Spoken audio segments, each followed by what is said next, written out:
Hello, dear student. A very healthy good morning. My name is Shreya Gupta and I am your teacher. Dear student, BEd की paper 2 में हम unit third complete कर रहे हैं।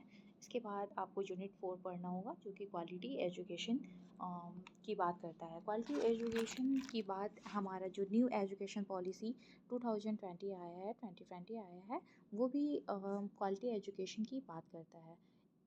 UGC ने अपने एक नए पोर्टल याज लॉन्च किया है जिसका नाम है उत्साह पोर्टल। आज हम उसके बारे में चर्चा करेंगे और उसे डिटेल में देखेंगे। सबसे पहले तो आपको ये पता होना चाहिए उत्साह का फुल फॉर्म क्या है। तो यहाँ पे आप देख सकते हैं कि उत्साह का फुल फॉर्म दिया है U for undertaking transformative strategies and action in higher education. यानी हायर एजुकेशन में एक क्वालिटेटिव इफ़ेक्ट डालने के लिए, गुणवत्ता में सुधार के लिए हमें कुछ स्ट्रेटजीज लाने होंगे, कुछ एक्शन लेने होंगे कि हम न्यू एजुकेशन पॉलिसी 2020 को अप्लाई करते हुए हम एक क्वालिटी एजुकेशन की बात कर सकें। उसके लिए ये पोर्टल है। आइए हम जानते हैं कि इसके थ्रस्ट एरिया क्या क्या हैं। सबसे पहले ये जो बात करता है ये बोलता है multi disciplinary and holistic education. क्योंकि जब भी हम एजुकेशन की बात करते हैं तो हम कहते हैं कि एजुकेशन का मतलब ये नहीं है, शिक्षा का मतलब ये नहीं है कि सिर्फ बच्चे का मेंटल लेवल पे डेवलपमेंट करना। होलिस्टिक डेवलपमेंट का मतलब है, ये गांधी जी ने में भी होलिस्टिक डेवलपमेंट की बात की है कि शिक्षा के साथ साथ आपका आत्मा का विकास और आपकी कार्य क्षमता का विकास भी करना। होलिस्टिक डेवलपमेंट में वो सारे डेवलपमेंट आ जाते हैं जैसे कि economic development, cultural development, emotional development and different types के डेवलपमेंट जो कि आपको एक पूर्ण रूप से आपको वो तैयार कर सके। मल्टीडिसिप्लिनरी अप्रोच का मतलब ये होता है कि विभिन्न, जब हम हायर एजुकेशन की बात करते हैं तो जब हम हायर एजुकेशन में जाते हैं तो हमें डिफरेंट सब्जेक्ट्स के साथ इंटीग्रेट करके चीज़ें पढ़ाई जाती हैं। जैसे बीएड में आप हिस्ट्री पढ़ रहे हो तो आप कैसी हिस्ट्री पढ़ रहे हो, आप वैसी हिस्ट्री पढ़ रहे हो जो एजुकेशन से रिलेटेड है, एजुकेशनल हिस्ट्री पढ़ रहे हो। उसी तरह कई मल्टी डिसिप्लिनरी एस्पेक्ट्स को करने की बात की गई है। उसके साथ ही digital empowerment and online education,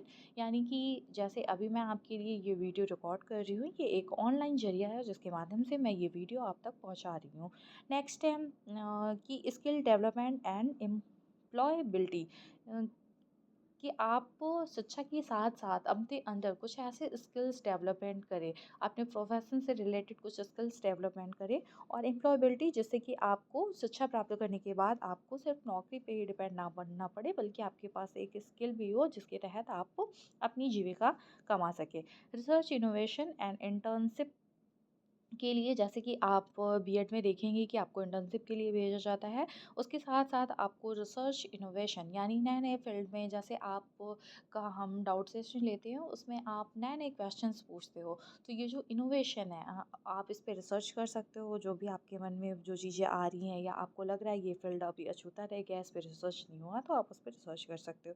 इसके साथ साथ ये बात करता है capability building of teachers for quality education, यानी कि क्वालिटी एजुकेशन प्रोवाइड करने के लिए ना केवल स्टूडेंट को तैयार होना है कि उसे क्वालिटी एजुकेशन गेन करना है, बल्कि टीचर्स को भी तैयार होना है कि वो कैसे ये कैपेबल होंगे, कैसे इस योग्य होंगे कि वो बच्चों को क्वालिटी एजुकेशन प्रोवाइड करा सके।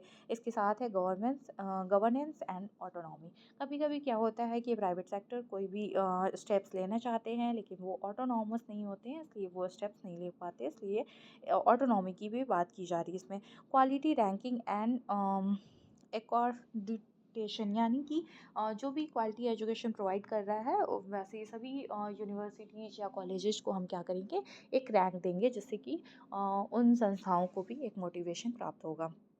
इक्विटेबल एंड इंक्लूसिव एजुकेशन, आप बीएड सेकेंड ईयर में इंक्लूसिव एजुकेशन भी पढ़ेंगे। तो इंक्लूसिव एजुकेशन यानी कि हर कोई हर किसी तक वो शिक्षा पहुँचे, क्वालिटी एजुकेशन पहुँचे, चाहे वो जहाँ भी हो, जैसे भी हो, जिस भी हालत में हो। Promotion of Indian language and Indian knowledge system, यानी कि जो हमारा इंडियन लैंग्वेज है, जैसे कि हमसे इंग्लिश गलत हो जाती है तो ये हमारे लिए शर्म की बात है, लेकिन जब हम हिंदी गलत बोलते हैं तब हम नहीं शर्माते हैं। तो ठीक है, तो हमें अपनी इंडियन लैंग्वेज को भी क्या करना है, प्रमोट करना है। इंटर इंटरनेशनलाइजेशन ऑफ एजुकेशन, यानी कि शिक्षा का वैश्वीकरण। अम, इसीलिए बहुत सारी ऐसी यूनिवर्सिटीज़ जो कि आप फ़ॉरेन पढ़ने जा रहे हैं वहाँ की जो फ्रेंचाइजी हैं उन्हें यहाँ पे लाने की बात की जा रही है। ओके, तो आज हमने जाना कि उत्साह पोर्टल के बारे में जो कि हायर एजुकेशन से रिलेटेड है। Okay, thank you.